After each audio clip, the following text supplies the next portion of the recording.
প্রত্যেকে মোটামুটি সিলেবাস সম্পর্কে জানো। এক্সাম তো ডেট তো যেহেতু দিয়ে দিয়েছে, তো তোমরা অলরেডি নতুন যে সিলেবাসটা দিয়েছে সেটা সম্পর্কে প্রত্যেকে জানো।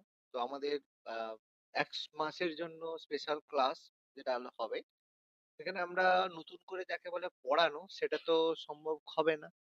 তার মানে এখানে আমাদের প্র্যাকটিস বেসড ক্লাস করতে হবে। এমসিকিউ প্র্যাকটিস বেসড হবে, তার সঙ্গে আলোচনা হবে এবং মক টেস্ট হবে। ঠিক আছে? তো প্রথম মক টেস্টটা সেটা তোমাদের রবিবার সানডেতে থাকবে। ঠিক আছে? এরপরে সপ্তাহে দুটো করে মক টেস্ট থাকবে। মানে পরীক্ষার আগে অন্তত তোমরা দুই চার পাঁচ পাঁচটা মতো মক টেস্ট তোমরা ফুল মক টেস্ট দিতে পারবে, 5টা থেকে 6টা। আমি দেখছি যতগুলো ম্যাক্সিমাম করা সম্ভব হয় একটা গ্যাপ দিয়ে, সেভাবে তোমাদের জন্য কিন্তু থাকবে। ঠিক আছে? তো আশা করি সবাই মোটামুটি পড়াশুনো করেছো। একদম যদি না পড়াশুনো করে থাকো তাহলে খুব সমস্যা। আর যদি টুকটাক পড়ে থাকো তাহলে অসুবিধা নেই। তো সেই অনুযায়ী একটু ভাবনা চিন্তার মধ্যে রাখতে হবে। তা দেখো, প্রথমে জেনারেল অ্যাওয়ারনেস এর মধ্যে রয়েছে ইন্ডিয়ান হিস্ট্রি অ্যান্ড জিওগ্রাফি, মানে ভারতের ইতিহাস এবং ভূগোল। তো সেখান থেকে প্রয়োজনীয় যেসব প্রশ্ন উত্তর আমাদের তোমার সাজেশনের মতো করে আমি দিয়ে দেবো, যেখান থেকে হিস্ট্রি বা জিওগ্রাফি থেকে কেমন প্রশ্ন আসবে সেরকম আমি সেট দিয়ে দেবো। প্লাস প্র্যাকটিস করানো হবে, প্লাস তার সাথে সাথে এমসিকিউ হবে। তারপর আমাদের নলেজ অফ ইন্ডিয়ান কনস্টিটিউশন, ভারতের সংবিধান থেকে কিছু প্রশ্ন, 150-200টা প্রশ্ন থাকবে মোটামুটি, যার মধ্যে এমসিকিউ সহ আমি আলোচনা করে দেব। থার্ড যেটা হবে সেটা এনইপি অ্যাট স্কুল লেভেল, মানে ন্যাশনাল এডুকেশন পলিসি স্কুল লেভেলে, আর school level education in West Bengal, মানে পশ্চিমবঙ্গ কেন্দ্রীয় সরকারের যে এডুকেশন পলিসি সেটা এবারে যেটা রয়েছে সেটা, আর আগে যেটা ছিল সেইটুকু একটু পড়তে হবে। প্লাস তার সাথে স্টেট, এবারে রাজ্য সরকার কতটা অ্যাকসেপ্ট করেছে কি ব্যাপার সেটা আমাদের পড়তে হবে। তারপরে জেন্ডার অ্যাওয়ারনেস, মানে লিঙ্গ সচেতনতা, যেখানে রুলস আর রেগুলেশন কি কি হয়েছে সেগুলো সম্পর্কে থাকবে।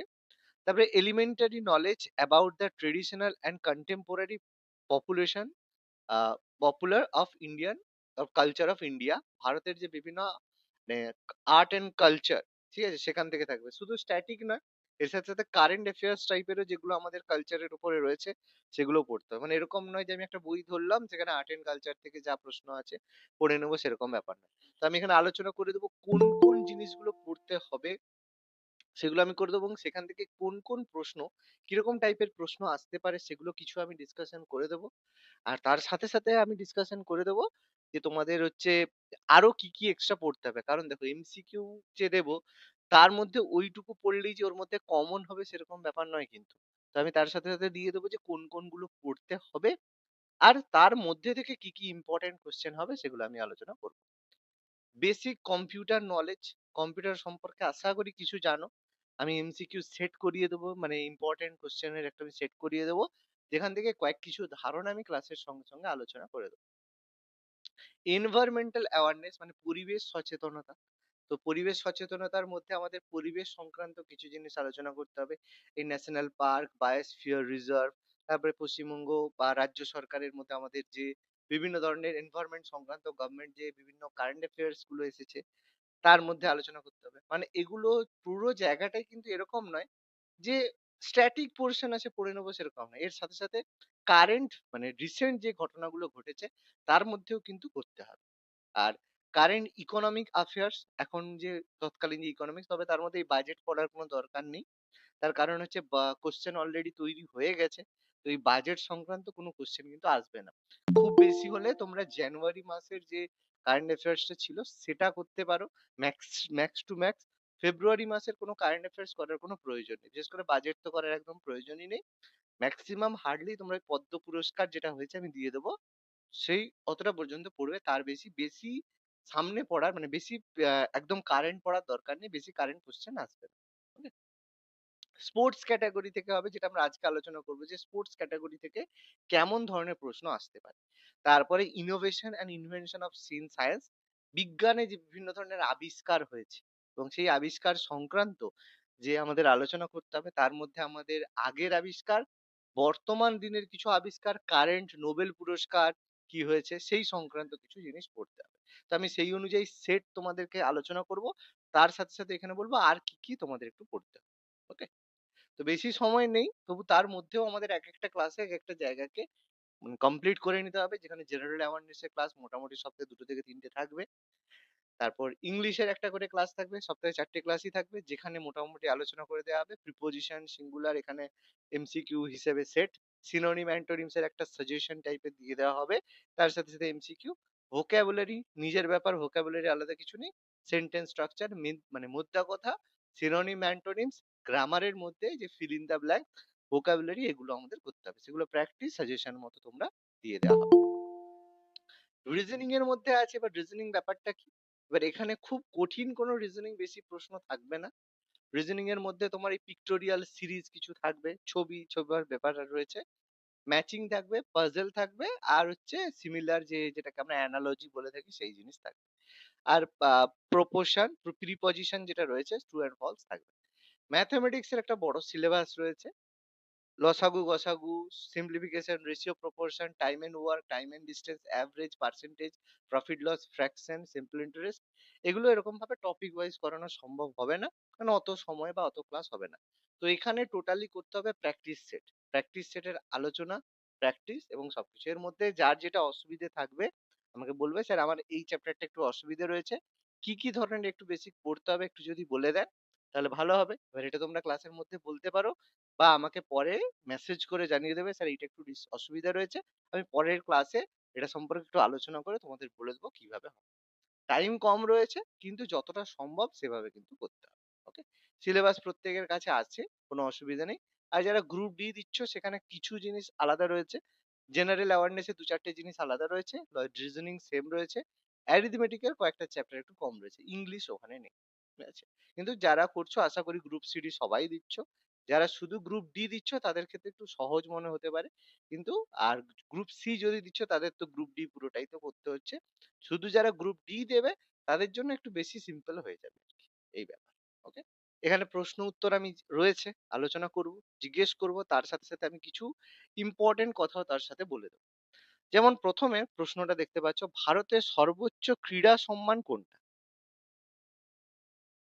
বলো দেখি। সর্বোচ্চ ক্রীড়া সম্মান অর্জুন সম্মান। না, অর্জুন সর্বোচ্চ পুরস্কার। ক্রীড়া সম্মান কখনোই অর্জুন সম্মান নয়। সর্বোচ্চ স্যার ক্রীড়া রাষ্ট্রীয় ক্রীড়া প্রচার পুরস্কার। না, সর্বোচ্চ ক্রীড়া সম্মান হচ্ছে মেজর ধ্যানচাঁদ খেলরত্ন পুরস্কার, ঠিক আছে। এটা খুব ফেমাস প্রশ্ন, তোমাদের মানে জিকে লেভেল খুব খারাপ অবস্থায় আছে, কিন্তু এটা খুব ফেমাস।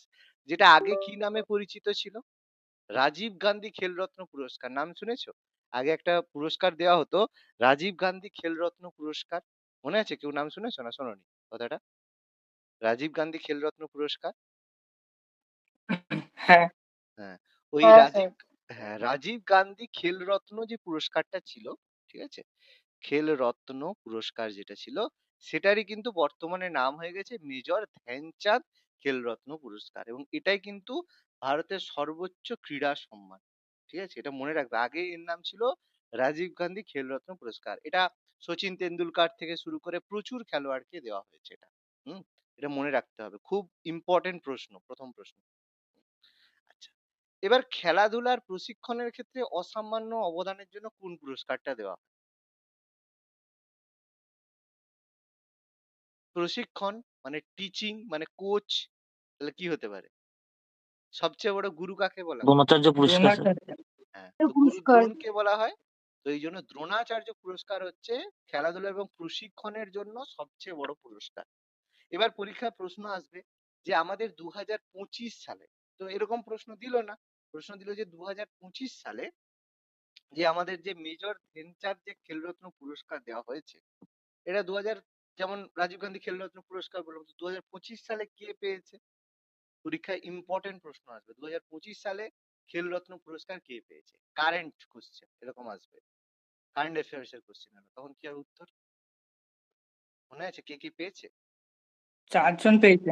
হ্যাঁ, প্রথম 4 জন মনে পেয়েছে। রাখবে, হ্যাঁ মনে রাখবে, প্রথম হচ্ছে মানু ভাকের, ঠিক আছে, শুটিং এর জন্য পেয়েছে, শুটিং এর জন্য মানু ভাকের পেয়েছে। তারপরে ডি গুকেশ পেয়েছে, কিসের জন্য? ডি গুকেশ কি খেলে, পরীক্ষায় থাকে, ডি গুকেশ কোন খেলার সাথে যুক্ত, এরকম প্রশ্ন আসবে। দাবা। দাবা, চেস বা দাবা, ঠিক আছে। দাবা খেলা। হ্যাঁ, হরমনপ্রীত সিং। হরমনপ্রীত সিং কোন খেলার সাথে যুক্ত? হকির সঙ্গে। হকি। Cricket sir. হকি খেলা। না, আমাদের তুমি ক্রিকেটার হকি খেলা। ভাবছো না, হকি। যিনি হকি হরমনপ্রীত সিং তিনি পেয়েছে। আর একজন পেয়েছে প্রবীণ কুমার।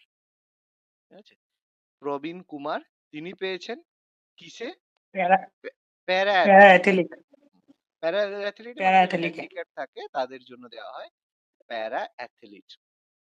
এরা প্রত্যেকে 2025-এ, এবার এটা থেকে বেশি প্রশ্ন আসতে পারে যে 2025 সালে প্যারা অ্যাথলিটে কে রাজীব গান্ধী খেলরত্ন পুরস্কার পেয়েছে, তখন বলতে হবে প্রবীণ কুমার।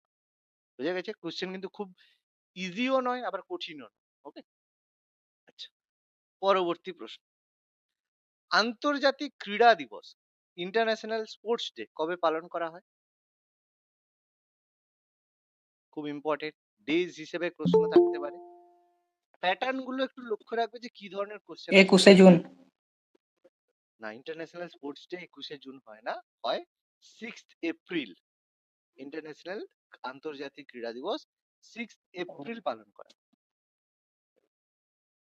আচ্ছা, পরে ন্যাশনাল স্পোর্টস ডে, জাতীয় ক্রীড়া দিবস, এটা কবে পালন করা হয়?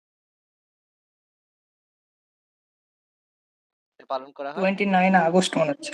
29th August. এবার প্রশ্ন আসবে যে জাতীয় ক্রীড়া দিবস কার জন্মদিনে পালন হয়? কি হবে উত্তর? বার্থডে অফ, এই যে একটু আগে মেজর বললাম, ধ্যানচাঁদের জন্মদিনে পালন করা হয়। একদম, মেজর হ্যাঁ, মেজর ধ্যানচাঁদ। ধ্যানচাঁদের জন্মদিন। ভেরি গুড, ধ্যানচাঁদের জন্মদিন। এই যে মেজর ধ্যানচাঁদ, যাকে হকির জাদুকর বলা হয়, ঠিক আছে, তো তার জন্মদিনকে স্মরণীয় করার জন্য আমরা 29শে আগস্টকে ন্যাশনাল স্পোর্টস ডে পালন করি। তো পরীক্ষা আবার এরকম প্রশ্ন আসতে পারে যে হকির জাদুকর বলা হয় কাকে? এটা যদিও খুব সহজ প্রশ্ন, কিন্তু গ্রুপ সিডিতে কিন্তু প্রচুর কঠিন প্রশ্ন আসবে, আশা করো না। সহজই আসবে, আবার কঠিন পড়তে গিয়ে সহজ যেন ভুল করে না আসে। ওকে, পরবর্তী প্রশ্ন। দাবা খেলার উৎপত্তি কোন দেশে হয়েছে? প্রত্যেকেই জানি। ভারতে। হুম, দাবা খেলার উৎপত্তি হয়েছে ভারতে। Very good. তো আগে কি নামে পরিচিত ছিল? পরীক্ষা আসতে পারে যে দাবা খেলা ভারতে কি নামে পরিচিত ছিল, পারবে? পরিচিত ছিল চতুরঙ্গ হিসাবে। এটা পরীক্ষা আসতে পারে, দাবা আগে চতুরঙ্গ নামে পরিচিত ছিল, মনে রাখতে হবে। ঠিক আছে, এমনি যদি নিজেরা একটু লিখে রাখতে চাও, লিখে রাখতে পারলে লিখে রাখো, কোনো অসুবিধা নেই, আমি পিডিএফ দিয়ে দেবো, তার মধ্যে থাকবে। বাট নিজেরা যদি একবার পড়তে পড়তে একবার লিখো, যে খাতা নিয়ে যদি একটু লেখো, তাহলে দেখবে মুখস্থ হয়ে যাবে। ঠিক আছে, আর যদি এমনি মনে রাখো পরে, পরে দেখবে ওই শোনাই হবে, মানে আর মনে থাকবে। বুঝতে পারছো? ওই জন্য পড়ার সাথে সাথে একটু করে রাখবে। আচ্ছা, দাবা খেলার এভলিউশনটা অন্যরকম। পরের প্রশ্ন, ক্রিকেট খেলার জন্ম কোথায়? ইংল্যান্ড। ইংল্যান্ড।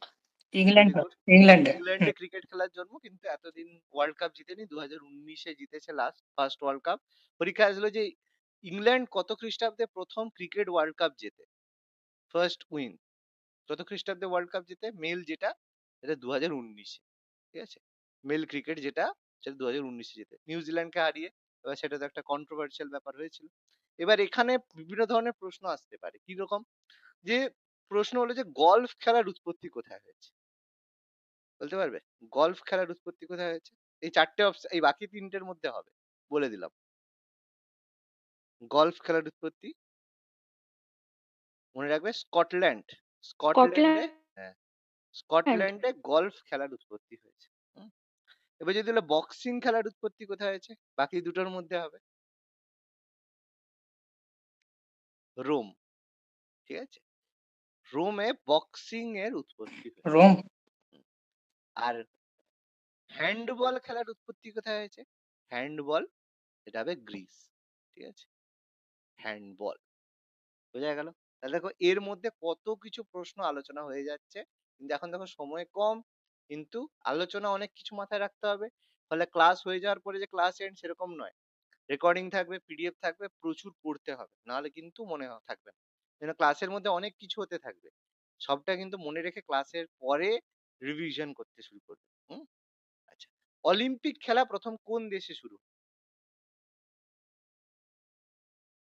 গ্রিসে। গ্রিসে শুরু হয়েছিল প্রথম অলিম্পিক। কত সালে বলতে পারবে? অলিম্পিক কবে ফার্স্ট কত সালে হয়েছিল? শাস- একদম 700 কত 56 খ্রিস্টপূর্বাব্দে এরকম ছিল কিছু। হুম। 700। আধুনিক অলিম্পিকটা তো 1896-এ। হ্যাঁ, অলিম্পিক হচ্ছে কবে হয়েছিল প্রথম? তো আমাদের হচ্ছে কি বলে, এথেন্সে হয়েছিল।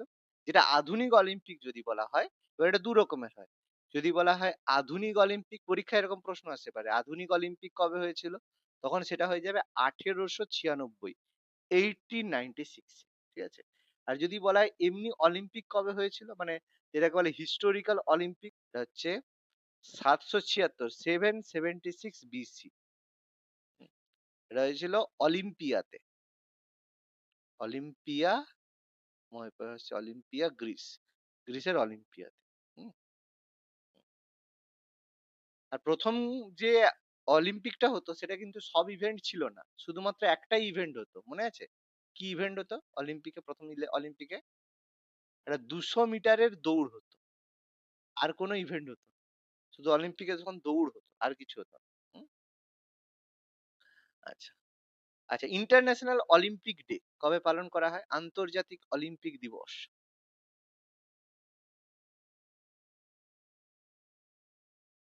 পালন করা হয় কবে? 23 তারিখে মনে হচ্ছে, 23শে জুন। 23শে জুন পালন করা হয় international Olympic day. Very good. আচ্ছা, অলিম্পিকে কবে নারীরা প্রথম অংশগ্রহণ করেছিল? মেয়েরা পার্টিসিপেট করেছিল অলিম্পিকে কবে? 1900 সালে। হ্যাঁ, 1900 নারীরা প্রথম অংশগ্রহণ করেছিল। এবার পরীক্ষায় এক ধরনের প্রশ্ন আসতে পারে যে অলিম্পিকে পদকজয়ী প্রথম মহিলা কে?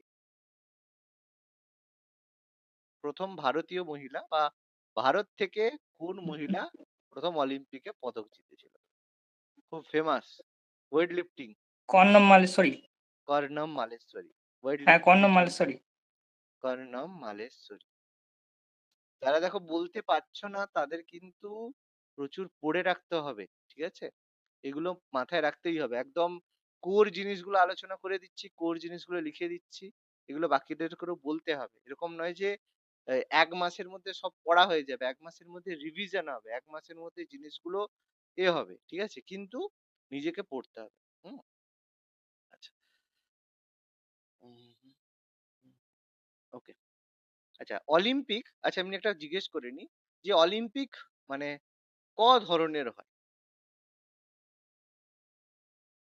দু ধরনের হয়। দুরকম। মানে একটা গ্রীষ্মকালীন হয়, আর একটা হচ্ছে শীতকালীন। হ্যাঁ, ঠিক আছে? গ্রীষ্মকালীন, শীতকালীন। সামার অলিম্পিক আর উইন্টার অলিম্পিক হয়, গ্রীষ্মকালীন হয়, আর শীতকালীন অলিম্পিক হয়ে থাকে। খুব ভালো কথা, মনে করলাম খুব ভালো, আমরাও, আমাদেরও খুব ভালো লাগলো। এবার প্রশ্নটা আসবে, আসল ব্যাপার, যে গ্রীষ্মকালীন যে অলিম্পিকটা, লাস্ট যে গ্রীষ্মকালীন অলিম্পিক যেটা হয়েছে 2024-এ, সেটা কোথায় হয়েছে? প্যারিসে হয়েছে, ফ্রান্সের প্যারিসে। ফ্রান্সের প্যারিসে হয়েছে, ঠিক আছে? গুরুত্বপূর্ণ। শীতকালীন অলিম্পিক যেটা হবে এই বছর 2026-এ, কোথায় হবে?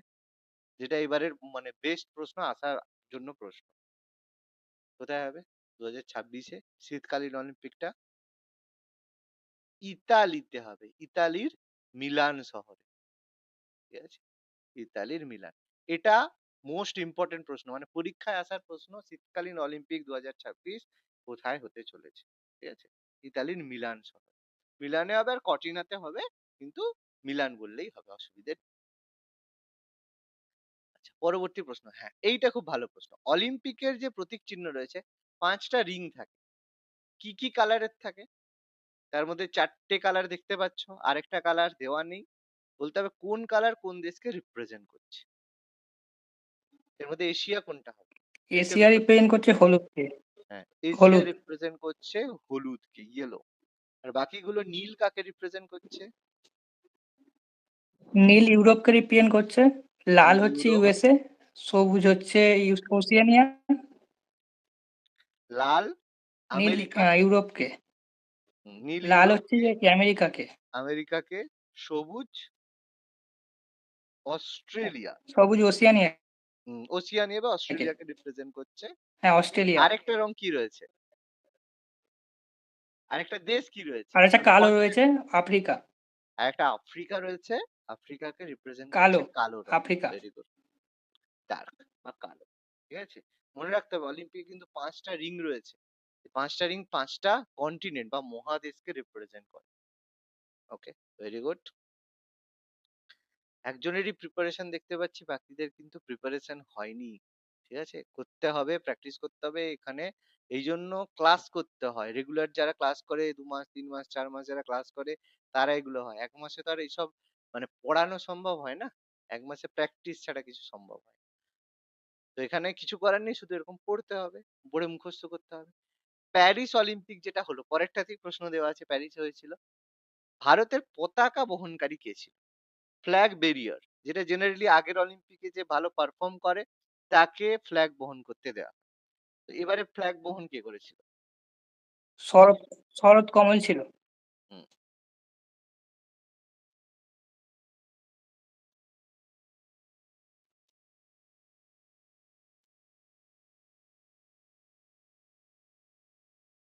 এক সেকেন্ড।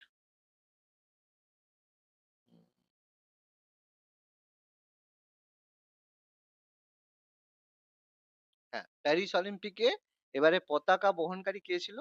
কি বললে? শরৎ কমল। শরৎ কমল কি ছিল? শরৎ কমল। না, শরৎ কমল ছিল না, একটু খেয়াল করো দেখি। ফ্ল্যাগ বেরিয়ার কে করেছিল প্যারিস অলিম্পিকে? আর কোশ্চেনটা বলছে সমাপনী অনুষ্ঠানে, যখন এন্ড যেটা নীরজ হয়েছিল। চোপড়া। সমাপনী বলেছে, ভালো করে প্রশ্নটা সমাপনী দেখো। বলছে না?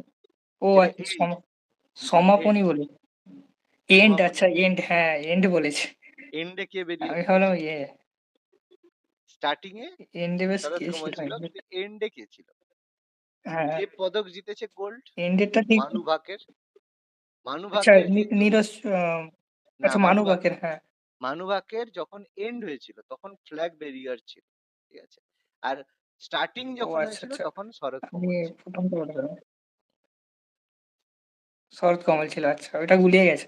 হ্যাঁ, আর এবারের 2026-এর যে শীতকালীন অলিম্পিকে মশাল বহনকারী, দেখবে মশাল নিয়ে যায়, অলিম্পিকের মশাল কে নিয়ে যাবে? কাকে নির্বাচিত করা হয়েছে? শীতকালীন অলিম্পিক হবে ইন্ডিয়ার হয়ে অভিনব বিন্দ্রা মনে হচ্ছে। অভিনব বিন্দ্রা। ঠিক আছে, আমাদের শুটিং এ অলরেডি আগে তিনি হচ্ছেন গোল্ড এনেছিলেন। তো এইভাবে গোল্ড 2026-এর শীতকালীন গোল্ড পেয়েছে অলিম্পিক 2008-এ। হাটে পেয়েছে। তো এবারে তাকে ফ্ল্যাগ বেরিয়ার হিসেবে নিয়ে যাওয়া হচ্ছে, মানে তিনি যাতে ফ্ল্যাগ বহন করে নিয়ে যান সেই জন্য তাকে দেওয়া হচ্ছে। ভালো খবর। নেক্সট, বর্তমানে যুব এবং ক্রীড়া মন্ত্রী কে? আমাদের এডুকেশন মানে ক্রীড়া মন্ত্রী কে রয়েছে? অনেকদিন থেকেই আছেন, নির্বাচনের পর থেকেই আছে ক্রীড়া মন্ত্রী। এই কে মনে রাখতে হবে না কে কোন মিনিস্ট্রি রয়েছে? কে বেশ ছিল, মনসুখ মান্ডভিয়া নাহলে ধর্মেন্দ্র প্রধানের মধ্যে একজন ছিল, মনে এই নেই ঠিক। এই ধর্মেন্দ্র প্রধান কবে স্যার গেলেন? অনুরাগ সিং ঠাকুর। না, অনুরাগ সিং ঠাকুর এর আগে ছিলেন। ধর্মেন্দ্র প্রধান এডুকেশন মিনিস্টার। হ্যাঁ, ইনি হচ্ছেন হ্যাঁ এডুকেশন মনসুখ মিনিস্টার। মান্ডভিয়া আমি সবগুলো লিখে তাহলে। দিচ্ছি। ধর্মেন্দ্র প্রধান এডুকেশন মিনিস্টার রয়েছেন। মনসুখ, তিনি হচ্ছেন ক্রীড়ামন্ত্রী রয়েছেন। অনুরাগ সিং, হ্যাঁ, অনুরাগ সিং ঠাকুর ফুড প্রসেসিং, যেটা খাদ্য, যে ফুড প্রসেসিং মিনিস্টার রয়েছে। প্রসেস, না অনুরাগ সিং ঠাকুর, সরি অনুরাগ সিং না, সেটা তোমার তোমার বলো, চিরাগ পাসওয়ান ফুড প্রসেসিং এ রয়েছে। অনুরাগ সিং ঠাকুর বর্তমানে স্পোর্টস মিনিস্টার রয়েছে। তোমার স্পোর্টস, না আগে ছিল, এখন তো মনে কোনো মিনিস্ট্রি দেয়নি অনুরাগ সিং ঠাকুরের, সম্ভবত এখন কোনো মিনিস্ট্রি নেই। আর জ্যোতির্রাজ সিন্ধিয়া আমাদের কমিউনিকেশন মিনিস্টার রয়েছে। এই যে কমিউনিকেশন, কমিউনিকেশন, কমিউনিকেশন মিনিস্টার রয়েছে। আচ্ছা, বিসিসিআই এর সদর দপ্তর কোথায় অবস্থিত? Board cricket control of India, BCCI. মুম্বাইতে। বিসিসিআই এর আমাদের মুম্বাইতে হেডকোয়ার্টার আছে। রয়েছে মুম্বাই। মুম্বাইতে রয়েছে বিসিসিআই এর হেডকোয়ার্টার। নেক্সট হচ্ছে আমাদের বিসিসিআই এর বর্তমানে চেয়ারপারসন, খুব গুরুত্বপূর্ণ ব্যক্তি। মিঠুন মানহাস। হুম, মিঠুন মিঠুন মানহাস। মানহাস আছে।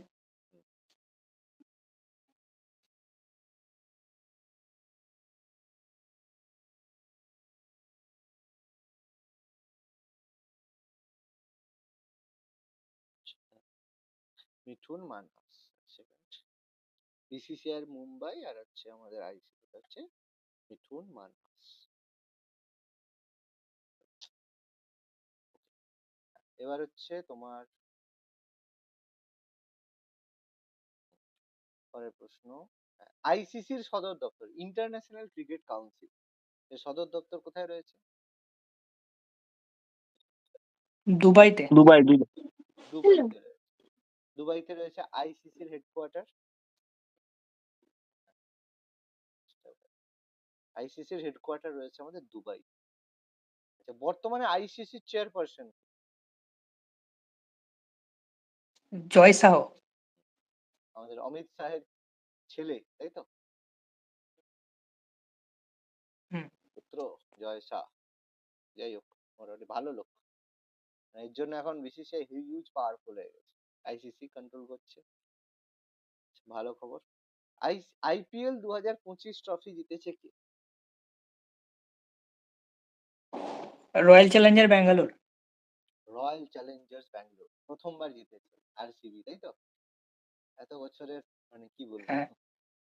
এ কাটিয়ে প্রথমবার জিতেছে, ফার্স্ট টাইম। কাকে হারিয়েছে? পাঞ্জাব কিংসকে। পাঞ্জাব কিংসকে হারিয়েছে। ভালো খবর। আচ্ছা, গোল্ডেন গার্ল কোন খেলোয়াড়ের আত্মজীবনী? এই অটোবায়োগ্রাফি গুলো পড়তে হবে, বুঝতে পারছো? এর মধ্যে গোল্ডেন গার্ল আত্মজীবনী, পিটি উষা। পিটি উষা।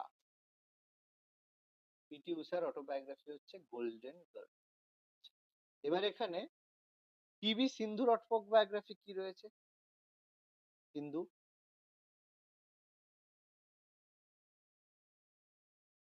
পিভি সিন্ধুরটা মনে নেই, মেরি কমটা তো আনব্রেকেবল মনে আছে। মেরি কম আনব্রেকেবল। আনব্রেকেবল, ঠিক আছে। এই যে আনব্রেকেবল আর বলে লাভ, মেরি কমের কথা তো আর কি বলবো। যাই হোক, হ্যাঁ, আর বলে লাভ নেই। সত্যি বলে লাভ নেই, দুর্ভাগ্য। যাই হোক, আচ্ছা, পিভি সিন্ধুর হচ্ছে শাটলিং দ্য টপ অটোবায়োগ্রাফিটা মনে রাখবে, যেহেতু তিনি হচ্ছেন ব্যাডমিন্টনের সাথে যুক্ত। তো সেটা হচ্ছে SHUTTLING,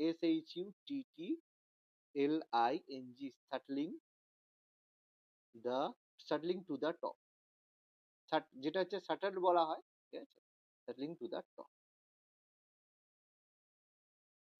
নেক্সট হচ্ছে the race of my life, এটা কার আত্মজীবনী?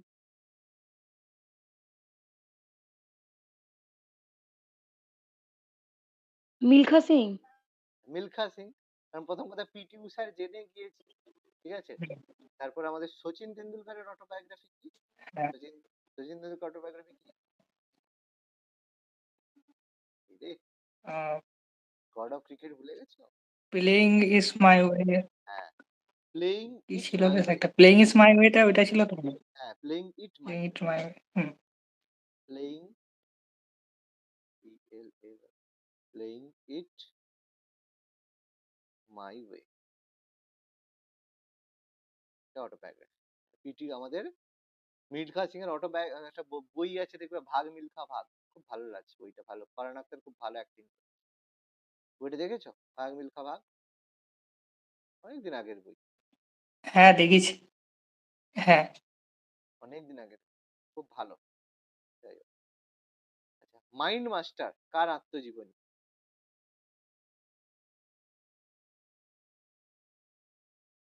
বিশ্বনাথন আনন্দ। দেখে একটু বোঝা যাচ্ছে, একটু আইডিয়া করলেই বোঝা যায়, কারণ বাকিগুলোর সব আমরা জেনে গিয়েছি। মাইন্ড মাস্টার, বিশ্বনাথ আনন্দ, হ্যাঁ, মাথার সঙ্গে খেলছে, চেজের ব্যাপার সেরকম। Straight from the heart, straight from the heart, Kapil Dev. Kapil Dev. কি নামে পরিচিত? হরিয়ানা হ্যারিকেন, তাই তো? এটা পরীক্ষায় আছে যে Haryana Haryana hurricane, hurricane. Haryana hurricane নামে হ্যাঁ, কে পরিচিত? এরকম ভাবে নিক নেম দিয়েও পরীক্ষায় কোশ্চেন আছে, হরিয়ানা হ্যারিকেন। তো যেই রকম টাইপের বলছি সেরকম টাইপের জিনিস কিন্তু একটু দেখতে হবে, ঠিক আছে? মানে কেন দেখতে হবে, কারণ কি পরীক্ষায় আসবে সেটা তো কেউ বলতে পারে না। তবে আমি যেগুলো সাজেস্টিভ মনে হলো সেই জিনিসগুলো দিচ্ছি। এরকম অটোবায়োগ্রাফি প্রচুর আছে, তো তার মধ্যে যেগুলো একটু বেশি পড়ে, বেশি মানে একটু সিম্পল, সহজ, গুরুত্বপূর্ণ সেগুলোই পড়বে। এরকম নয় যে আমি কোথা থেকে কি আসবে সেরকম।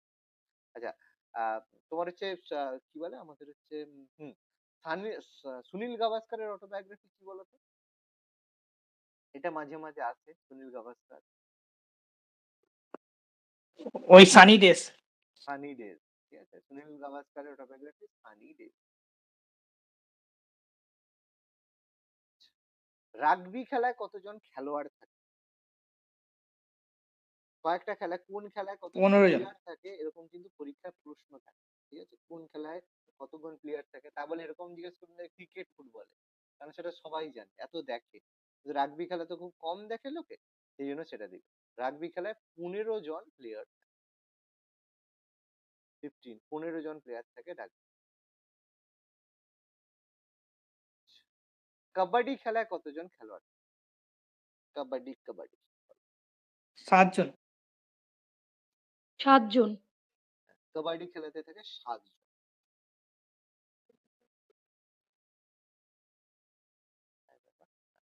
কাবাডি খেলাতে থাকে 7 জন। এবং দেখে রাখবে ওই যেগুলো নিশ্চয় দাবা খেলায় কতজন থাকবে না, ঠিক আছে? এরকম যেগুলো 6 জন 7 জন। বেসবলে কতজন থাকে? 9 জন। 9 জন। বেশ বলে 9 জন। হ্যাঁ, এই কয়েকটা মনে রাখবে যেগুলো বেশি, রাগবি, কাবাডি, বেসবল, এগুলো তো খুব বেশি সব খেলোয়াড় খেলা দেখেন, ঠিক আছে? সেইগুলো দেখতে হবে। ভারতের প্রথম গ্র্যান্ড মাস্টার?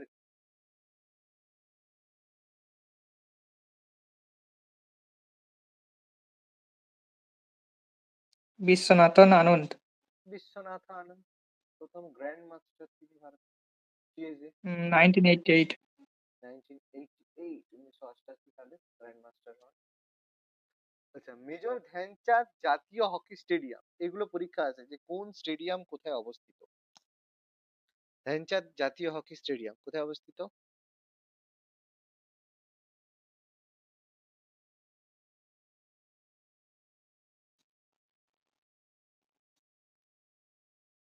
এটা অবস্থিত নিউ দিল্লি, ঠিক আছে? নিউ দিল্লিতে অবস্থিত রয়েছে মেজর ধ্যানচাঁদ জাতীয় হকি স্টেডিয়াম।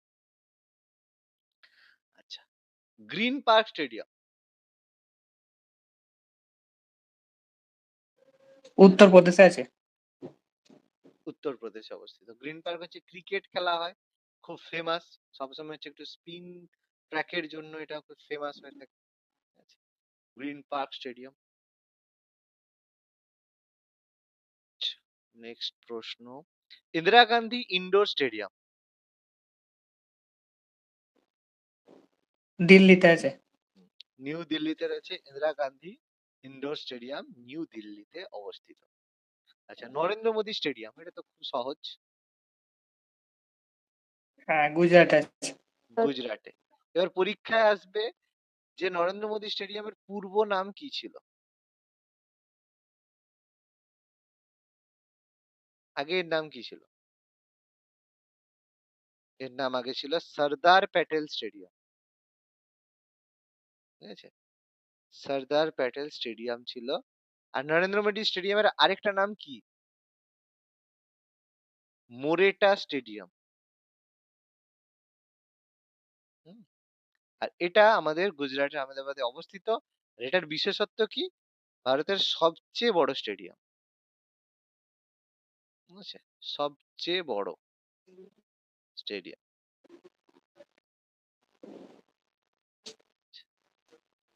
পরেরটা, অভিনব বিন্দ্রা কোন খেলার সাথে যুক্ত? একটু আগেই হলো। তো এই ধরনের প্রশ্ন থাকবে যে এই ব্যক্তি কোন খেলার সাথে যুক্ত, কোন স্পোর্টস এর সাথে যুক্ত, ঠিক আছে?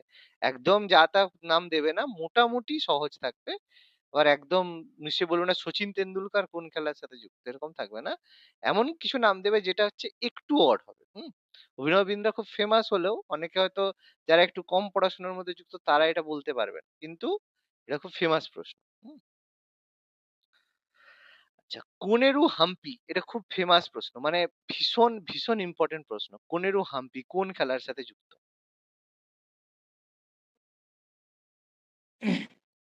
দাবা মনে হচ্ছে। দাবা। কি বলছো, বাকিদের কি মনে হয়? দাবা চেস খেলার সাথে যুক্ত। ওকে, ঠিক আছে। আচ্ছা, পরের প্রশ্ন, প্রতিমা কুমারী কোন খেলার সাথে যুক্ত? প্রতিমা কুমারী কোন খেলার সাথে যুক্ত?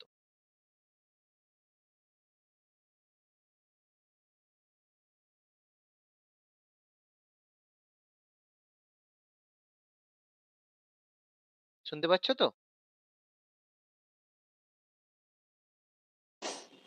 হ্যাঁ স্যার। আচ্ছা, প্রতিমা কুমারী ওয়েট লিফটিং বা ভার উত্তোলনের সাথে যুক্ত, ঠিক আছে? এরকম কিছু প্লেয়ারের নাম মনে রাখতে হবে, খুব ফেমাস যারা তাদের পড়বেন। আচ্ছা, মহেশ ভূপতি আগে খেলতো, কোন খেলার সাথে যুক্ত? লিয়েন্ডার পেজ আর মহেশ ভূপতি ছিলেন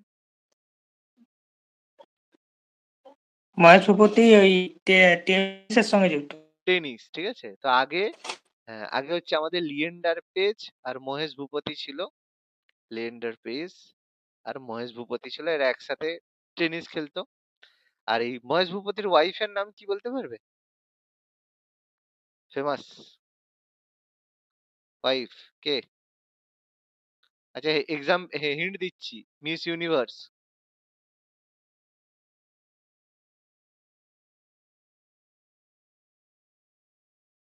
আরে লরা দত্ত, নাম শোনোনি? লারা দত্ত নাম আহ, শুনেছো না, শোনোনি? হ্যাঁ,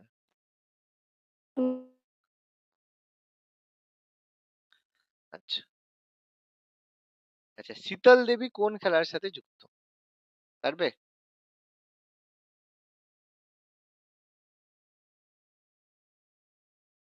দৌড়ের সঙ্গে যুক্ত।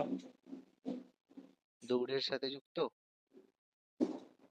আহ, কি বলি বলো তো, কিছু বলবো? মানে এটা, মানে আমি বলবো তো অ্যাজ এ ইন্ডিয়ান হিসেবে, মানে অ্যাজ এ স্টুডেন্ট হিসেবে খুব লজ্জার ব্যাপার। মানে সবার নাম না জানলেও উচিত, উচিত, কোনো অসুবিধা নেই। তুমি মহেন্দ্র সিং ধোনি, সচিন তেন্ডুলকার এদেরকে ভুলে যাও, কিন্তু এই মেয়ের নামটা মনে রাখাটা আমার মনে হয় জানাটা দরকার। কারণ ইনি ধনুর্বিদ্যার সাথে যুক্ত, আর্চারির সাথে যুক্ত। সবচেয়ে বড় ব্যাপার কি জানো? আর্চারি করেন, ধনুর্বিদ্যা করেন, কিন্তু সবচেয়ে বড় ব্যাপার তার দুটো হাত নেই, ঠিক আছে? দুটো হাত না থাকা অবস্থায় তিনি ধনুর্বিদ্যা বা আর্চারিতে তিনি আমাদের বিশ্ব চ্যাম্পিয়ন হয়েছেন। শুনে রয়েছে ইনি তো। হ্যাঁ, 2000 বিশ্ব চ্যাম্পিয়ন হয়েছেন। 2025, 2025-এ, ঠিক আছে? 2025-এ তিনি আমাদের যে ওয়ার্ল্ড আর্চারি প্যারা চ্যাম্পিয়নশিপ, ঠিক আছে? ওয়ার্ল্ড এর যে প্যারা চ্যাম্পিয়নশিপ হয়েছিল, সেখানে হাত না থাকা অবস্থায় বাকিরা কিন্তু হাত দিয়ে শুট করছে, তার দুটো হাত নেই। তিনি যথেষ্ট দরিদ্র ফ্যামিলি থেকে বিলং করেন, ঠিক আছে? কাশ্মীরের মেয়ে, ঠিক আছে? কাশ্মীর থেকে বিলং করেন, যথেষ্ট দরিদ্র, তবুও 18 বছর বয়সে তিনি এটা কৃতিত্বটা করেছেন, ঠিক আছে? আমাদের রাষ্ট্রপতি থেকে পুরস্কারও তিনি পেয়েছেন। তো আমি এটা বলবো, সচিন তেন্ডুলকার ভুলে যাও, ধোনি ভুলে যাও, বাট শীতল দেবীর নামটা অন্তত মনে রাখো। Is a proud of India, ভারতের প্যারা অ্যাথলিট, ঠিক আছে? হাত না থাকলেও ধনুর্বিদ্যা কি করে করেছে। এবং বুলস আই যেটা বলে, আমি কয়েকটা জিনিস লিখে দেবো শেষে, সেটাও করেছেন। যাই হোক, ওয়ার্ল্ড, এবার এরকম কিছু প্রশ্ন আসবে, current affairs. World badminton championship 2026 host করবে কোন দেশ? কারেন্ট অ্যাফেয়ার্স থেকে আসবে, স্পোর্টস থেকে কারেন্ট অ্যাফেয়ার্স। বলো, ওয়ার্ল্ড ব্যাডমিন্টন চ্যাম্পিয়নশিপ 2026 হবে কোন দেশে? হবে ভারতে। ইন্ডিয়া হোস্ট করবে ওয়ার্ল্ড ব্যাডমিন্টন চ্যাম্পিয়নশিপ 2026। আচ্ছা, পরবর্তী 3টে ওয়ার্ল্ড টেস্ট চ্যাম্পিয়নশিপ কোন দেশে হবে? ওয়ার্ল্ড টেস্ট চ্যাম্পিয়নশিপ পেয়ে গিয়ে খুব খুশি, সেই দেশটা খুব খুশি হয়ে গেছে, অনেক কাঠখড় পুড়িয়েছে। সেটা হচ্ছে ইংল্যান্ড, তাই তো? ইংল্যান্ডে পরবর্তী 3টে ওয়ার্ল্ড টেস্ট চ্যাম্পিয়নশিপ হবে। ফিফা ওমেন্স ওয়ার্ল্ড কাপ 2027, ফিফার হচ্ছে মহিলাদের ওয়ার্ল্ড কাপ 2027 কোন দেশে হবে? এগুলো মুখস্থ করতে হবে, এগুলো কিচ্ছু করার নেই। কারেন্ট অ্যাফেয়ার্স এর প্রশ্ন স্পোর্টস থেকে আসবে, পুরো ক্যাটাগরি দেওয়া আছে, চোখ নাক বন্ধ করে মুখস্থ করতে হবে। কে হোস্ট করবে? হোস্ট করবে ব্রাজিল। ব্রাজিলে হবে FIFA women's world cup 2027, Brazil host করবে। 2087 সালে 39তম ন্যাশনাল গেমস কোন রাজ্যে হবে?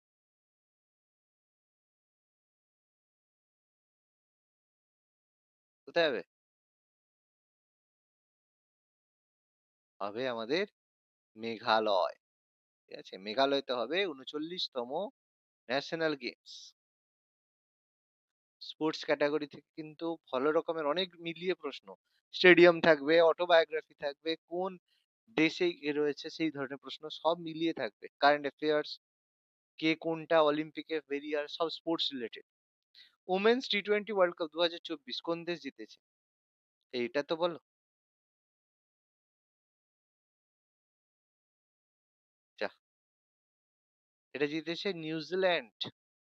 2024-এ ওমেন্স টি-20 ওয়ার্ল্ড কাপ জিতেছে New Zealand. World boxing champion boxing কাপে ভারত কতগুলো পদক জিতেছে? এটা তো করতে হবে, এটা তো খুব ইম্পর্টেন্ট।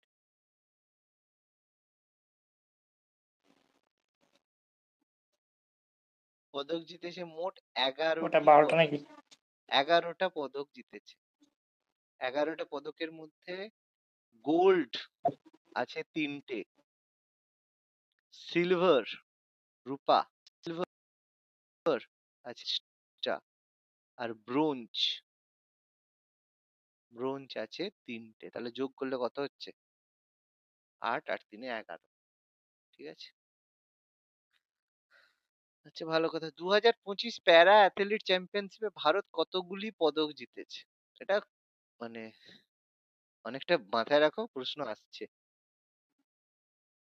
ভারত অনেকগুলো পদক জিতেছে এবারে প্যারা অ্যাথলেটিক চ্যাম্পিয়নশিপে। 22টা পদক জিতেছে ভারত, ঠিক আছে, 22, 22টা পদক জিতেছে, এবং টোটাল পদকের তালিকায় ইন্ডিয়া ষষ্ঠ স্থানে গিয়েছে। হুম, যার মধ্যে গোল্ড, 22টার মধ্যে গোল্ড রয়েছে 6টা, সিলভার রয়েছে 9টা, আর ব্রোঞ্জ, ব্রোঞ্জ রয়েছে 7টা। যোগ করো, 6 9 15, 15 সাথে 22। ঠিক আছে, আচ্ছা, পরের প্রশ্ন। সিল 2025 কোন দল জিতেছে? আইএফএ শিল্ড খেলা তো দেখেছো? দেখোনি? খুব হাসি তো সবার মোহনবাগান ফ্যানের। আচ্ছা ভালো কথা। ভারতের কুস্তিগির গীতা ফোগাট কোন রাজ্যের বাসিন্দা? আর এরকম প্রশ্ন পড়বে যে এ কোন রাজ্য থেকে বিলং করে? হরিয়ানা। হরিয়ানা। এটা নিয়ে একটা সিনেমা বেরিয়েছিল, সিনেমাটার নাম কি?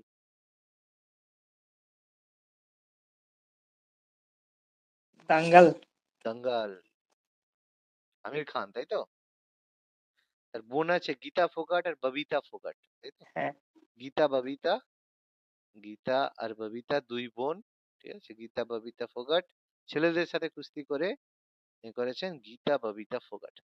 মুভি দঙ্গল, বেশ ভালো মুভি, দেখেছো সবাই? মাঝে মাঝে এরকম প্রশ্ন আসে যে এরকম মানে কোনো বই নিয়ে বললো যে হয়তো বললো আমাদের মানে মিথালি রাজের সিনেমা নিয়ে, যে বায়োগ্রাফির উপরে সিনেমাটির নাম কি? এরকম প্রশ্ন আসতে পারে। ঠিক আছে? তো এরকম ববিতা ফোগাটের জীবনীর উপরে বইটার নাম কি? তখন বলতে হবে দাঙ্গল। নীরজ চোপড়া কোন রাজ্যের বাসিন্দা?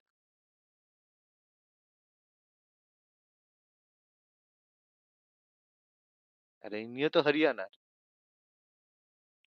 জাট না? নীরজ চোপড়া, হ্যাঁ হরিয়ানা হরিয়ানা। তো তিনি যখন জিতেছিল হুম। তখন সেখানকার মন্ত্রী কি বলছিল মনে আছে? বলে পানিপথের না যে যুদ্ধের সময় নাকি তার বাবা হচ্ছে পূর্বপুরুষরা সে ভালা ফিরতো, সেই জন্য নাকি নীরজ চোপড়া ফিরতো। মনে আছে সেই স্টেটমেন্টটা? ভুলে গেছে, স্মরণ শক্তি খুব বেশি তো। আচ্ছা যাই হোক, ক্রিকেটার স্মৃতি মান্ধানা কোন রাজ্যের বাসিন্দা?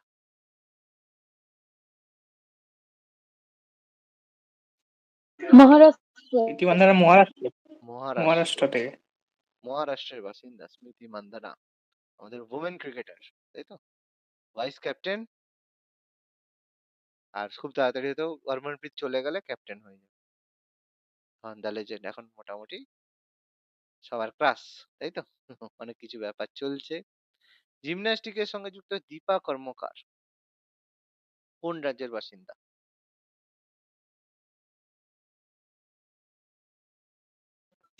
ত্রিপুরা। দীপা কর্মকার ত্রিপুরা, ত্রিপুরা রাজ্যের বাসিন্দা। এগুলো আচ্ছা, নেক্সট। দিলীপ ট্রফি কোন খেলার সাথে যুক্ত? এই ধরনের প্রশ্ন পড়বে, এই কোন ট্রফি কোন খেলার সাথে যুক্ত? দিলীপ ট্রফি।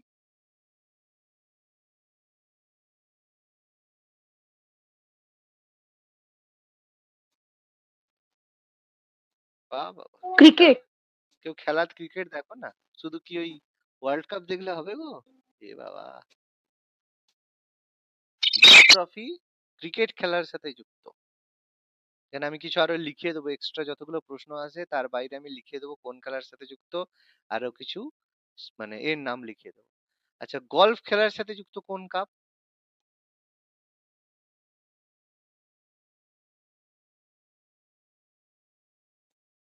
আগা খান কাপ। না, আগা খান কাপ তো এর সঙ্গে, হকির সঙ্গে, গলফ খেলার সঙ্গে। থমাস কাপ মনে হচ্ছে, থমাস। আচ্ছা আমি তাহলে লিখে দিয়ে আগে তারপরে বলছি। তাহলে আগা খান কাপ তুমি যখন বললে, তাহলে অবশ্যই তুমি ঠিক বলেছো, হকির সাথে যুক্ত Aga Khan cup. Wimbledon trophy কিসের সাথে যুক্ত? টেনিসের সাথে যুক্ত। তাহলে টেনিসের টেবিল যে টেনিসের table table tennis. Table tennis নয়, বড় টেনিস।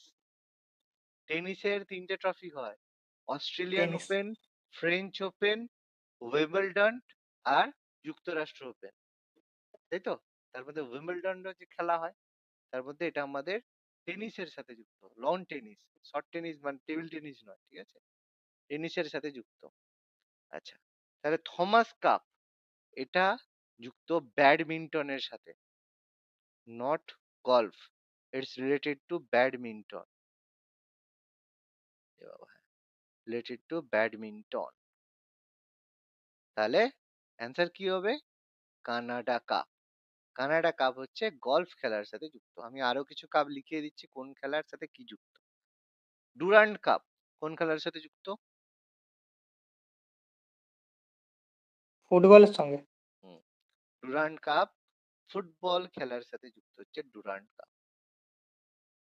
আমি আরো লিখিয়ে দিচ্ছি, দাঁড়াও কতগুলো আর কাপ আছে তারপর একসাথে লিখে দিচ্ছি। Ezra Cup, Ezra Cup, Ezra Cup কোন খেলার সাথে যুক্ত? এটা এছাড়া তো পোলো মনে হচ্ছে, পোলো পোলোর খেলার সাথে সঙ্গে যুক্ত। যুক্ত। ভেরি গুড, এজরা কাপ হচ্ছে পোলো খেলার সাথে যুক্ত, ঠিক আছে? এবার আমি কিছু কাপ লিখিয়ে দিচ্ছি কোন খেলার সাথে কোন কাপ যুক্ত। যেমন এখানে বাস্কেট বলে কোনো অপশনে দিয়েছি না, কোনো নেই নেই, তাহলে এখান থেকে আমি লিখিয়ে দিচ্ছি। বাস্কেটবল খেলার সাথে যুক্ত কোন কোন ট্রফি এসে থাকে পরীক্ষায়? যেমন বাস্কেটবল থেকে নেহেরু আছে, ফেডারেশন কাপ। কোনটা বাবা? কি বলছো বলো? আচ্ছা, বাস্কেটবলের সঙ্গে নেহেরু ফেডারেশন কাপ আছে না? নেহেরু ফেডারেশন কাপ বাস্কেটের সাথে না তো মনে হচ্ছে, আচ্ছা খেয়াল নেই আমার। বাস্কেটের সাথে যেটা বেশি পড়ে সেটা হচ্ছে William Jones cup. William Jones cup, এটা বেশি পড়ে। উইলিয়াম জোন্স কাপ কোন খেলার সাথে যুক্ত? সেটা বাস্কেটবল থেকে পড়ে। টেনিসের সাথে যুক্ত অলরেডি বললাম, উইম্বলডন ছাড়াও আরো বেশি পড়ে ডেভিস কাপ। ডেভিস কাপ তোমার টেনিসের সাথে যুক্ত। তারপরে অস্ট্রেলিয়ান কাপ, অস্ট্রেলিয়ান যে ইয়ে হয় অস্ট্রেলিয়ান কাপ, ডেভিস কাপটা প্রচুর পড়ে, ঠিক আছে। অস্ট্রেলিয়ান কাপ এটা হচ্ছে টেনিসের সাথে যুক্ত। আর হচ্ছে তোমার দাবা কোনো, হ্যাঁ দাবা খেলার সাথে যুক্ত কাপ কি কি আছে? তোমার হচ্ছে নাইডু ট্রফি, এটা প্রচুর বার পরীক্ষায় আসে। নাইডু ট্রফি। হুম, নাইডু, সিকে নাইডু থেকে নাইডু ট্রফি, এটা পরীক্ষায় আসে। আর তোমার আছে লিমকা ট্রফি আছে। বিশ্বনাথন ট্রফি আছে, সেটা লেখার দরকার নেই, কারণ ওটা নাম দেখেই বোঝা যাবে।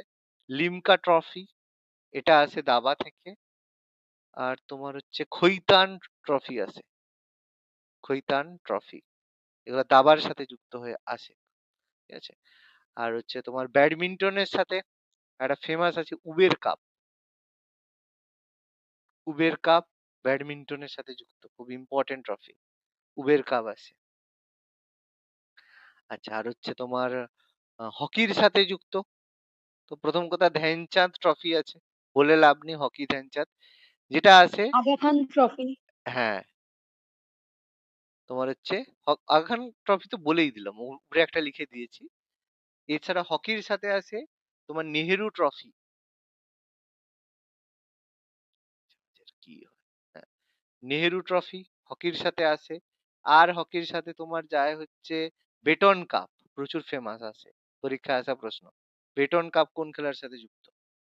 আর রঙ্গস্বামী কাপ, রঙ্গস্বামী কাপ, এগুলো পরীক্ষায় আছে, হকির সাথে যুক্ত।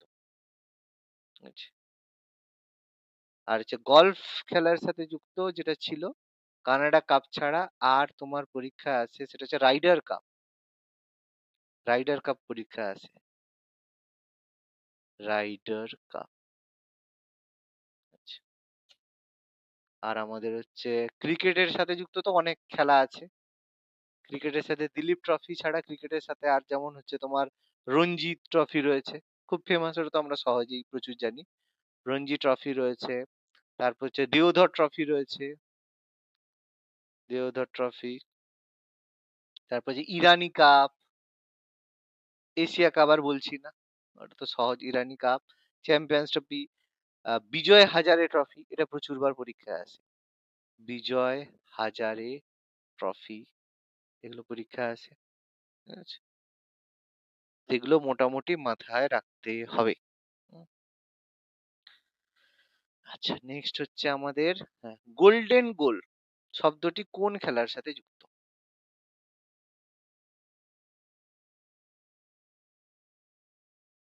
গোল্ডেন গোল তো সহজ, গোল্ডেন বুট, গোল্ডেন গোল ফুটবলের সাথে যুক্ত, ঠিক আছে, ফুটবল খেলার সাথে যুক্ত। ফুটবল। আচ্ছা, ক্যাডি শব্দটি কোন খেলার সাথে যুক্ত? আমি কিছু লেখাবো, এটা আর দুটোই আছে। ক্যাডি শব্দটি কোন খেলার সাথে যুক্ত? আর আরো কিছু শব্দ আমি লিখিয়ে দেবো পরীক্ষা আসার মতো। ক্যাডি শব্দটা খুব ফেমাস, ক্যাডি শব্দটি কোন খেলার সাথে যুক্ত?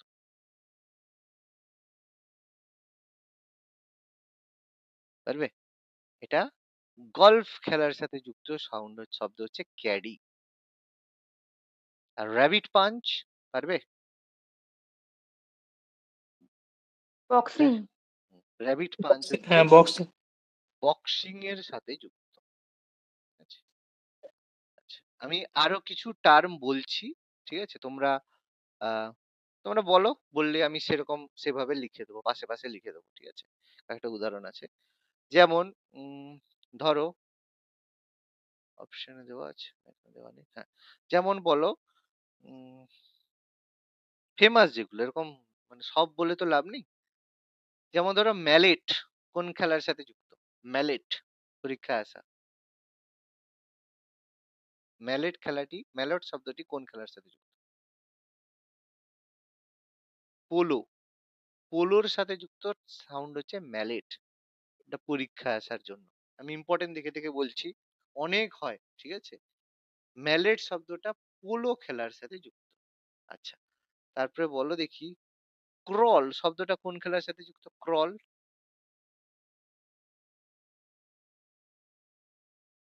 সাঁতার, সাঁতারে কি হয়? ক্রল করে। হুম, আচ্ছা, তারপরে ধরো হচ্ছে ডলফিন কিক কোন সাথে যুক্ত? এটা প্রচুরবার পরীক্ষায় আসা প্রশ্ন। ডলফিন কিক এটাও সাঁতারের সাথে যুক্ত একটা টার্ম। আবার হচ্ছে বাটারফ্লাই স্ট্রোক, এটাও প্রচুরবার আসে। বাটারফ্লাই স্ট্রোক, ব্যাক স্ট্রোক, ঠিক আছে।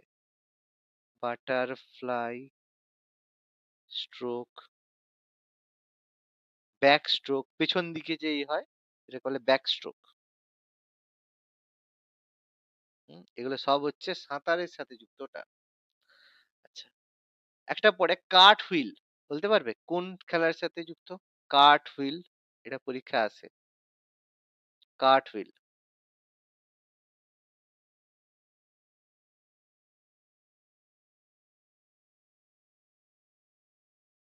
কার্ট হুইল পারবে? কার্ট হুইল যুক্ত জিমন্যাস্টিকের সাথে। জিমন্যাস্টিক, জিমন্যাস্টিক, জিমন্যাস্টিকের সাথে যুক্ত কার্ট হুইল। আচ্ছা, তারপরে ধরো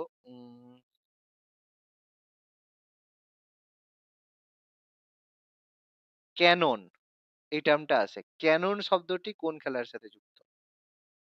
ক্যানন, কেউ জানলে উত্তর দেবে, কোনো সমস্যা নেই। বিলিয়ার্ড, বিলিয়ার্ড খেলার সাথে যুক্ত টার্ম হচ্ছে ক্যানন। আচ্ছা, তারপর আরো প্রশ্ন আছে তোমার, ধরো পুট, পুট শব্দটি কোন খেলার সাথে যুক্ত? পুট পারবে? পুট শব্দটা হচ্ছে গল্ফ। গল্ফ যখন খেলা হয় তখন দেখবে ওই যে মারে, যে মানে একদম ঢুকে ওই যে গর্তে যে হয় সেটাকে পুট বলা হয়।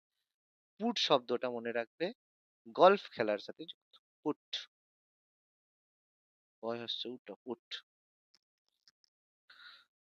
আচ্ছা, তারপরে ধরো বুলস আই, একটু আগেই বলছিলাম, শুটিং এর সাথে যুক্ত বুলস আই। শুটিং, হ্যাঁ, ওটা যখনই তুমি একদম শুটিং। টার্গেট, হ্যাঁ, হুম। যখনই তুমি সেই টার্গেটে হিট করবে তখন সেটা বলে বুলস আই হয়েছে, ঠিক আছে।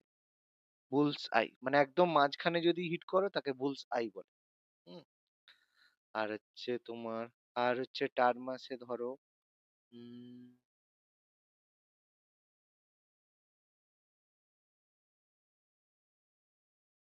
উম, তোমার আর কি বলবো,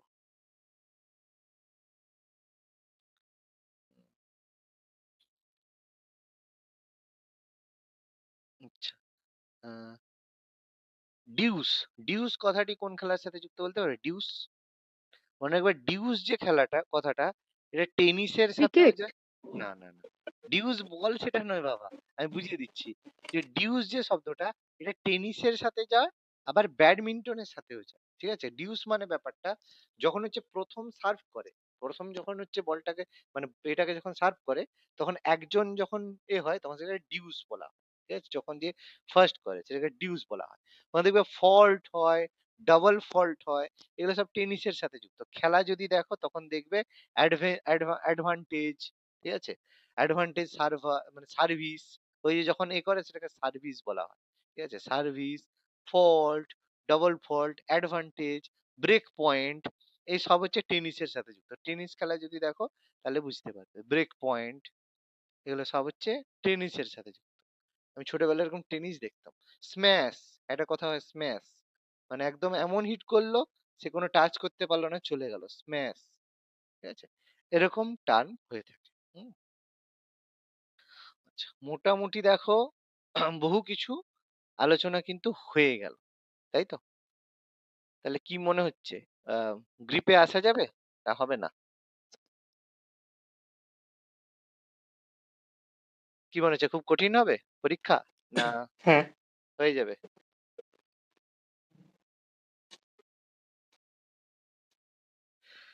আচ্ছা, যাই হোক কঠিন হোক সহজ হোক করতে হবে। আচ্ছা, তো যাই হোক পরের দিন তোমাদের হচ্ছে মানে কালকে যে ক্লাস হবে ন্যাশনাল এডুকেশন পলিসি মানে যে এডুকেশন এটা রয়েছে পলিসি সেটার উপরে কিন্তু পরের দিন ক্লাস হবে। তো তোমরা একটু পড়ে রাখবে, আশা করি পড়েছো, পড়া হয়তো টুকটাক কম বেশি রয়েছে, ঠিক আছে? তো আমি পরের দিন আবার ওই পড়া আলোচনা করব, তার সাথে সাথে কি হয়েছে সেটাও বলে দেবো, আর তার সাথে সাথে পুরো এমসিকিউ ডিসকাস করে দেবো। এমসিকিউ এর সাথে সাথে পুরো জিনিসটা হয়ে গেলে কি প্র্যাকটিস হয়ে যাবে, প্লাস তার সাথে সাথে পড়া হয়ে যাবে, ঠিক আছে? কারণ এখন তার অত সময় হবে না যে পড়বে আলাদা করে আর মানে আলাদা করে পড়ানোর জন্য একটা ক্লাস আবার এমসিকিউ এর জন্য ক্লাস, অত কিন্তু ক্লাস হবে না। কারণ অত ক্লাস করানো মানে প্রত্যেকদিন ক্লাস হলেও অত ক্লাস সম্ভব হবে না, আর নিজেরা তাহলে পড়বে কখন, তাই তো? তো সেই জন্য পরের ক্লাস হবে, আমি গ্রুপে জানিয়ে দিচ্ছি, education policy, national education policy, তার সঙ্গে স্টেট এডুকেশন পলিসি রয়েছে, আমি এমসিকিউ আলোচনা করে দেবো। তার সাথে সাথে আরো যে পড়ানোর যেটা দরকার প্রয়োজনীয় সেগুলো তার মধ্যে আমি আলোচনা করে এরকম পিডিএফ এর সঙ্গে লিখে দেবো। ওকে, সবাই ভালো করে একটু আজকের ক্লাসটা ভালো করে পড়বে। আমি রেকর্ডিং মোটামুটি ১-১.৫ ঘন্টার মধ্যে আমি দিয়ে দিচ্ছি। রেকর্ডিং যদি দেখতে হয় দেখে নেবে সুন্দর করে। পিডিএফ আমি দিয়ে দিচ্ছি ইনস্ট্যান্ট, ক্লাস শুরুর মানে শেষের ২-৩ মিনিটের মধ্যেই পিডিএফ তোমরা হচ্ছে যারা জয়েন করে নিয়েছো ক্লাসরুমে সেখানে সঙ্গে সঙ্গে পেয়ে যাবে। আর রেকর্ডিং ও হচ্ছে তোমরা ওই ১ ঘন্টার মধ্যে, ০.৫ ঘন্টা ১ ঘন্টার মধ্যে পেয়ে যাবে। তো সবাই একবার রিভিশন করতে থাকো আর পরের দিনের জন্য এডুকেশন পলিসিটা একটু পড়ে রাখো।